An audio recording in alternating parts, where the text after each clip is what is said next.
Hello, and welcome to another episode of the Complete Agent podcast, where each week we get together to talk all things estate agency. My name is James Kendall, and I'm joined by my very good friends and colleagues, Michelle Smith and Ian Storey. Guys, how has your week been? Let's go to you, Michelle. Well, my week has been busy, good busy, and annoyingly, I'm in a bout of insomnia, which I do get. It's my age, boring. You can't Um, get no sleep, sleep, sleep. Honestly. So I've Dun, been up dun, dun, since dun. 2 this morning and then 3 the other morning, and it's just awful. Like when I end up just getting up, having a brew, trying to read a book and trying to go back to sleep, but it doesn't work. So I know you'll relate if any of you have had insomnia or suffer from it. You just want to peel your skin off. So I'm going to do my best to string my sentences together and get my brain braining. But if I'm not making much sense, you're just going to have to, give me a Can I break. just say that the listeners are used to listening to David Warburton, who can't be with us this week, so I'm sure you'll be fine. Oh, So bless. that's your week. That is That's that is my way. Yeah, that's great. that's Some your week. great coaching clients, but I think we're probably going to go into this conversation. So, yeah, that's my week. I just need some sleep. How about you, Ian? How's your week been, mate? Are you refreshed? Have you slept well? Oh, I'm sorry, I have, Michelle. Yeah. Sure. Do you know what? Since I stopped drinking, I sleep so well. I never got up in the night for a wee. I always used to go up in the night for a wee. And I never go up in the night for a wee now. It's 7 or 8 hours every night, pretty much straight. So I sleep loads better. But no, week's good. Overall, very pleased. Value as a listing away, getting the right kind of fees. Sales are good, given it's middle of August. I spoke to a potential client yesterday who's got a lovely house that they're going to sell at some stage, and she started by saying, "Oh, the market's bad, isn't it?" I said, "Well, actually, Karen, no, the market isn't bad. The market is really good if your house is priced correctly and if the marketing is spot on. The Was market she is really always good, called really." Karen? She was actually called Karen. I won't give you her surname, obviously. So, things are good, sales are good, listings are there where we need to be. Phil is away on holiday this week, so a few of us have been picking up some negs while he's been away. He's actually negged one from by the pool in Mallorca. What a ledge. One that he's been working on and didn't want to give away, which is really good. So no, all good, guys. Our week is good. This morning I'm going to Wild Shore, which is like an outdoor water sports place with the kids and my parents. One of these inflatable things where you put a wetsuit on and launch yourself off into the lake. So I'm looking forward to that. And the sun is shining. The sun is shining. How about you, Well, JK? well, that reminds me. This week's podcast is sponsored by Sleep Easy. The Sleep Easy tablets for no, I'm joking. It's not really. No, it's I've had a restful week. Not to rub it in. Actually, I haven't said no. I haven't actually. We've had a dog that's been poorly, so it's been getting me up at 2 and 3 a.m. in the morning as well because he's not been too well. So yeah, I've had broken sleep. Maybe I'm in the middle of the both of you. I'm not 8 hours. I'm not insomnia. I've been getting up in the middle. Anyway, so how's the week been? It's been, do you know what? It's been one of those roller coaster estate agency weeks with fall throughs and deals, deals stalling. Bit of a mentally tough week in terms of things that are going on, but it's that resilience. You can't have that good times and good vibes without having the dips of the roller coaster as well, right? You've really got to get your teeth stuck into what's going on and just keep moving forward because you know you've got to look at all the this is obviously macro level. You've got to zoom out and look at what's happened for the rest of the year and what else is going on. So but no, it's been okay. We put on our new, well, so we haven't launched it yet, but we put on our latest sort of high end listing, a country manor house on 3 acres. So yeah, I mean it's been really good. So I'm happy with that. Just looking forward to enjoying the rest of my holiday this week. So currently abroad and enjoying the sunshine and the rest with the kids. Although technically it's not really been rest. But yeah, anyway. So Ian, you had a very good topic that you wanted to talk about this week. It wasn't insomnia and how to get to sleep. It was something else. Introduce it. What are we talking about this week? Okay, so I'm on a drive now to systemize and process our business so that it doesn't need me. I'm not ready to give up valuing just yet, especially the higher end, because I do still love it. But I definitely want to shape the business into a position where it doesn't need me pretty much at all in the next few years. Whether or not I give up valuing or not remains to be seen. I do still love it, and I still get a real buzz out of the higher end home. So I can't see me doing that just yet. But definitely want to get into that kind of place, because I know that it'll be a more profitable business. It'll be more successful. The staff, the team will be happier, and it'll be a more valuable business to own. So I want a bit of a drive. And the first thing I've started looking at this week, which I think is where it all needs to begin, is what properties are you selling? So what homes are you selling, and what process have you got to ensure that you only sell the homes that you want to sell? I know we've spoken a few times on the podcast about turning away business that isn't right for you and being selective if that's what you want to do. But I felt that I needed a written down process to mean that long term it won't ever need me and my opinion on on whether we should be listing these kind of houses. It'd be straightforward for the team to attract the right properties and make sure that we're not selling anything we don't want to sell. So we started off this week by listing from highest fee to lowest fee all the properties that we're currently selling that are sold STC. I think I'm going to do it for this year so far, so from the start of January. And I want to highlight the best fees and the ease of sale. Okay. And that's where we're going to start. So it's a combination, isn't it? You don't just want to list properties that have got a really high fee, because they might be quite difficult to sell. Yeah. A £3 million house at 2% is probably a lot harder to sell than a £1 million house at 2%. So it's a combination of the highest fee and also the ease of sale. And then once we've done that, we're going to move on and we're going to look at how we sourced those homes. So we're going to create a table with the properties on, the fees, the clients, and how easy they were to sell. We're then going to have a column that looks at how the properties, the homes were sourced. So is that from our not on the market letters? Is that from our on the market letters? Is that from our boards? Is that from our presence on Rightmove? Is that from our social media network? Where were the homes sourced? So that comes back to the team recording it in the first place. It comes back to the valuer making sure that it's recorded correctly once they've been to value it, because it's not always what you think it is until you go to the property. You don't always know where they've found you. And that column is then going to define, moving forward, how we can target our marketing and where we should be focusing on spending money, if you need to spend money, to attract the right kind of clients. And I'm hoping that process will then be able to get the team to have buy-in so that they believe in it as well. And it'll be a written down format so that any new starters that join the company will have a very straightforward way of seeing exactly how we get those clients. So that's what I've started with this week. There's loads of other stuff I want to do as well. I had a conversation with Michelle yesterday because I was like, Michelle, there's loads in my head. I've no idea how to get it onto a piece of paper. Where do I start? And Michelle was great by saying, look, just pick 3 things, the most important things you need to be looking at. Start small, focus, which was really helpful. So I just felt like that was quite an interesting topic. And I bet that is something that most estate agents never do. Thoughts, guys? Yeah, I've got loads of thoughts on this. So I think it's really important to say here, because you're at the stage of growth now where you do have a bought-in team, and you are trying to get really strategic to be more effective. And there's a saying which culture eats strategy for breakfast.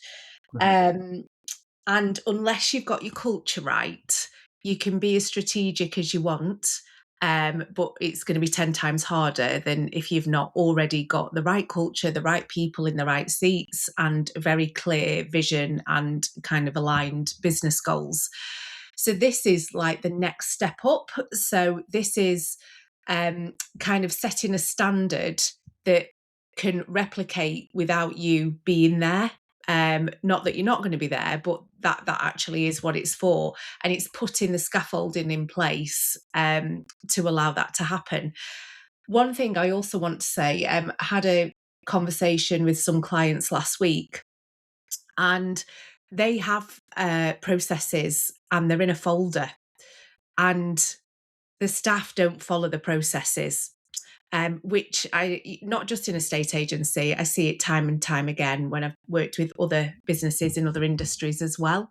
And there has to be the kind of buy-in and the way that these standards and processes that are embedded within the team that allow them to actually work. So I just want to give that kind of caveat to what you're saying. Just going in straight away without having the other stuff sorted actually doesn't allow these strategic exercises to have the impact that I know they will have for you. But also, I find it really, really interesting that I know your business quite well. I think you're already excellent at doing that. And sorry, go on. No, I agree. Yeah, and as I was starting, so I've got a few sources where I've sort of got information from to help me. And as I was starting on the process, I thought we are already quite good at this, but I do think it still needs to be defined. Yeah, I agree. Because you can't guarantee that it's going to carry on like that forever, can you? Especially as new people join. No, definitely. And I think getting it solid before you go through the next phase of growth is the most sound kind of the strategy that you can have. And also, you'll hear me say it time and time again, don't let best be the enemy of better.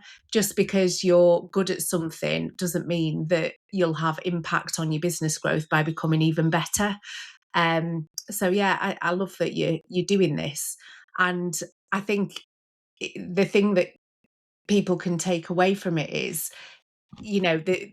people may have heard of the 80-20 rule, the Pareto principle, where 80% of your results come from 20% of your activity. So if you know which those 20% are, you want to do more of that 20% and bin off the other 80% of your activity that isn't getting you those results that are magnified. It's so true you say that. So one of the columns that I've created is about the source of the business, and I think writing that down really, really makes you and will make the team realise how there are certain things that you just don't need to be doing. So the amount of times over the last few years, people ask you for £100 to sponsor a beer barrel at the local beer festival, or they ask you for, you know what I mean, things like that, and you think, oh, it's only £100. Yeah, go on, do it. And I've become a lot tighter on that, in the last probably 6 to 12 months, because if you add it all up over the year, there'll be thousands of pounds there that we've spent that you don't need to be spending, and that money could be much better put to use, or it's just profit. So I think highlighting that and really getting down on where your business comes from, where the right business comes from, is important for any business to do. The only thing I would say on that is I challenge you a little bit on that, in that whenever I don't sponsor a barrel of beer for £100, but we do the odd football team sponsorship. We do the odd charity giveaway. We do the odd charity thing that we kind of publicise, and we kind of do it for kind of, I suppose, do it for the good and also for the goodwill. And I just think sometimes those sorts of things, like, look, let's be real. No one's going to go, do you know what, Ian Storey, he's sponsored a £100 barrel, I'm just going to give him a £5 million house. It doesn't happen, does it? It doesn't happen like that. But the way that I look at it is that it can be a mix. That might come up in conversation where someone's like, oh yeah, they're the ones that do X, Y, and Z, or oh, they did this, or it's being seen to be a good business and being a business that's got community care. But absolutely, I'd agree with you that you can't quantify. You wouldn't go out and have a strategic meeting and go, right, guys, what we're going to do is we're going to knock all of our market updates on the head, and we're just going to donate all of our money to sponsoring football teams, because there's levels. You're right. It's nice to be able to think. There's a local girl in a village recently who was raising money for something. I forgot what it's for, and we sponsored 30-40 quid from the business. It's great to be able to do little things like that. Equally, we sponsor a cricket team on a main A road, so we've got a board up, things like that. But there's you also do a lot of work as well, though, for your community. That it's not you giving money away. It's things like the community interviews. How much are they worth? Because if they were to get a professional company in to film a segment like that in their business, they're probably looking at 2, 3, 4, 500 quid. So Yeah. you know, yeah, I totally agree with you. But also on the other side, I think if anyone listening, like, it doesn't mean don't do anything for your community. What it means is that you don't, if you've got a choice between sending 100 on the market letters out to people or sponsoring, I don't know, like you said, the local keg at the beer festival, then you know where your money's better placed. Yeah. Yeah, I agree. They're two different things, really, but they can get confused. I think if people are looking for local sponsorships, etc., to generate business, the money definitely will be better spent elsewhere. However, if they just want to do it because they like, the charity or they support the sports club or whatever it is, they're two different things, aren't they? But it's getting really clear on that. I think that's the key bit, isn't it? One thing we found in terms of where business comes from is in terms of the volume of new business. There's nothing in our business at the moment that can beat the market update letters and the market updates that we send out. But it's multifaceted. And the thing is, some of the houses we sell aren't as a direct result of that. So, for example, we had a house recently before where we listed the house at 1.4, and the people that wanted to buy it had a house at 850, and then people wanted to buy that.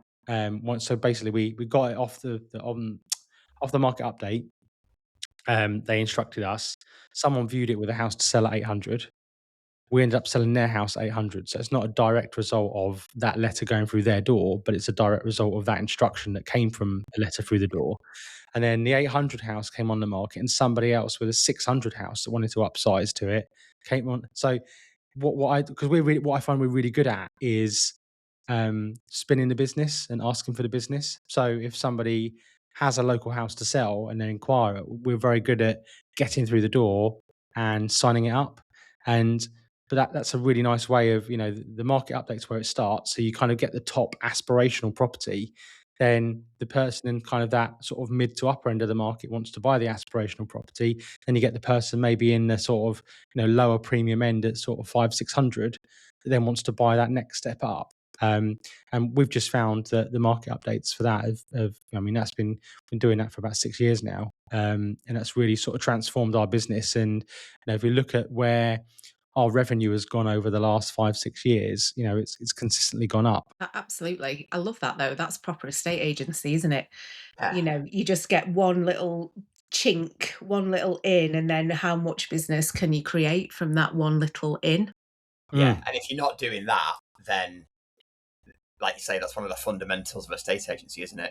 You've got a serious problem if you're not doing that. So what's next on your list, Ian? Well, that was the first stage of the process. The next stage of the process is defining.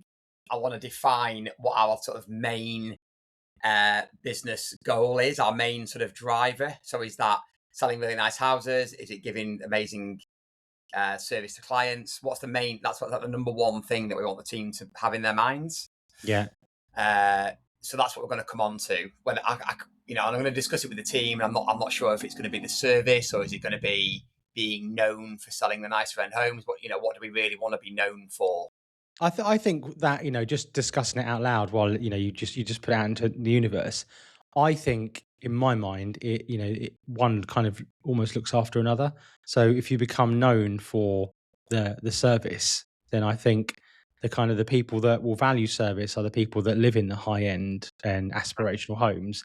And it's like that saying, isn't it? If you look after your team will look after your clients. So if your service is, and that service doesn't mean you'll just, it does mean you'll ring somebody back when you say you'll ring them back, but your service is how you market the homes. Your service is how, you present them on social media. Your service is the community interviews. Your service is the market. Like all of that builds around and leans into, and that will resonate with what you've basically just talked about as your ideal client. Where do they come from? Who are they? What is their demographic? What are they tuned into? And I think I'm just out loud in my mind, my thing would be the standard of service that you set will resonate with your audience, and then your audience will automatically gravitate to you. Because let's be honest, people in 200-300 grand houses that are just looking for the cheapest fee, that's what they're looking for. They're looking for the cheapest fee. They're not necessarily they want the service when, you know, the proverbial hits the fan. They want someone that's going to pick up the phone and sort it out for them. But the reality is they're not looking for it, and they're not in tune. You know, it's why do people at the upper end fly Emirates business or first class when they could just fly economy for a lot less money? Because they want the service, they want how it makes them feel, and that's part of your service as well. How does your service make someone feel? Do they feel like, oh, we're selling our home with Storeys? Or, you know, there's a James Kendall. Like, I had a client that completed last week, and we're having a good chat, and this will be the third house I've sold for the family, and he said, you know, I just obviously always rated you, and, you know, you'd sold 2 houses for us before. He goes, but you've gone to another level with the new branding and the team and the marketing. And he just said, like, you know, everyone I come into, he's a local builder, so he sees loads of people, and he kind of, you know, does like higher end like extensions and stuff like that, and really, really well known in the area. And he just said, like, you know, we knew we wanted to sell our house with you because, you know, we wanted that board outside the house. He said, because he's being a bit vulnerable here. He goes, but I would rather have your, like, especially the new boards that you've got swinging out the front of the house, because then, you know, I'm known for doing a quality job. People know that JK is quality. Like, and I kind of selfishly said, like, while I was there, I was like, well, you know, to be fair, when someone sees a JK board outside the front of the house, they know that it's going to be a certain standard of house, and that's also going to lock value in to whoever's selling the house, because they're going to know, oh, well, they only sell, because, yeah, like you said, Ian, like, it's a nice brand positioning where, you know, it's only really, I suppose, in the last 4 or 5 years that we've had this, but people say, oh, you only sell the nice houses now, don't you? That's what you do. Yeah, it's an interesting thing, isn't it? We've had that obviously quite a lot as well, and that's why I don't think there's any need to worry about your competition, because there's plenty of people trying to emulate. But, you know, I think it's impossible to copy exactly what you do, and the main thing that comes back to is your culture, and it's impossible to copy the culture in your office, and that is what permeates out through everything. And we have people now that only want to use us, even though there are other agents that can do twilights and videos, but it's the brand, isn't it? It's the brand that they believe in, that they buy into. 100%. And the thing is, you've got the proof as well, you know, because the thing is, you're consistent, and we talked about consistency. Umpteen times. It's what drives us forward, and you've got to have that consistency in your marketing, because it's all about showing up consistently every week. You know, you've got Premier League footballers, which I know neither of you are going to resonate with, but, you know, they come on and, you know, you can score a hat-trick in one game. But I'm sure, even though neither of you are massive football fans, both of you know who Ronaldo and Messi are. No, very funny. So Cristiano Ronaldo and Messi are arguably the greatest to play the game. And the reason they are the greatest to have played the game is because they are consistently putting in a result and a shift every week. You know, anyone can turn up for one game and score a hat-trick and be forgotten about, but these guys are putting it in, week out. And that's the thing, you know, people remember that consistency, you know, the selling the nice homes, actually getting them sold. Because, you know, what was the stat that came out last year? And I think I don't think it's changed much either. And if anything, it's probably going to get worse. That the average agent only actually exchanges on about 52% of what they list. And, you know, if we're out there exchanging on 80% of what we list, you know, that is an elite stat in the industry. You know, we are not the norm, and people will recognize that. Oh, you know, people always say to me, oh, you get them sold as well, don't you? You know, they look great and you get them sold. And it's being known for having that consistency of the marketing, where people are, you know, sort of looking at you aspirationally and going, you know, again, it's like the feeling you get when you sit in a nice car. You know, you could sit in a Chinese car now that's got leather seats, but I guarantee you feel better sat in a Bentley than you do sat in an Xpeng. You know, sorry if you're listening to this and you've got an Xpeng, but, you know, but it's true, isn't it? You know, you could be sat on the same leather, but if you're driving down the street, let's say you got a convertible Bentley, you're driving down the high street in a convertible Bentley, you'd feel better, not Mhm. better, but you would feel better. But Brand. you'd, do It's you know what I brand. mean? It's the brand, isn't it? I mean, that's that, and that's kind of what I'm trying to allude to, really, really Yeah. badly. But you could have the same car with a different badge, but it's how that person makes, and that's How it where feels. the agency branding comes in, like having a Storeys board, having a JK board outside, having a Bert and James board outside. We're at that level now where we've been doing it consistently enough where people almost want us to have a board. Where will you put the board? Rather than can we have a board, it's where will you put the board? And people buy into that. Yeah, I agree. And just kind of to tie this together, so that's already where your business is. And what you're doing now is sifting. So even though you've got that brand presence, you're now drilling down to say, yes, I've got the right homes, I get excellent fees, but the categories that you said in the beginning were what were the best fees and what were the easiest to sell. And so JK, when you were talking about what percentage from listing do we sell, you're actually sifting now for gold. And when you're in that position, it's amazing because your business is already successful, but you're now really honing in on the 80-20 principle so you can focus your efforts and get kind of even better results. So it's just the next layer, isn't it? The next layer of effort and energy, and where are the team going to be focusing? So I think maybe a good place to cap it off is, and this isn't an advert, but it actually is, which maybe we should put some music behind this bit. But if anybody's listening to this and is thinking about moving to the next level, or you're stuck, or you've just been going through the day to day, there's loads of agents. We've got hundreds of agents each week that listen to this podcast, and I'm pleased to say in the last few weeks we've had loads of people join our free Explorer membership on the TCA website.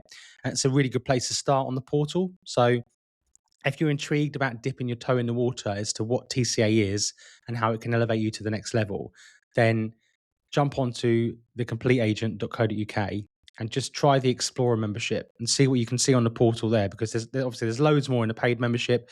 But even if you're just dipping your toe in the water, we've got a great free buyer letter as part of that you can download and start implementing straight away. But honestly, for some of the members that we've got in the group, they've doubled fees. They've gone from 1% to 2%. We've got a range of members in the group, and they are all amazing people. So if you'd like to be considered for a paid membership, then let us know as well. But I think that would be a really good place to start for a lot of people, because this market, in my opinion, is only going to get harder. And if the market's going to get harder, you need to get better. And the best way to get better is to learn and improve. So just my 2 pence, guys. Anything before we bid these people good week? No, just enjoy the rest of your holiday, JK. I will. The sun's, I'm already tanned. I've been enjoying the sun all week. It's lovely. And I also flew Emirates as well. So I do practice what I preach. Nice. Lovely. Right. Enjoy. Well, look, it's been a pleasure, guys. Love you both. Thank you for listening, guys. And we will see you next week. Bye.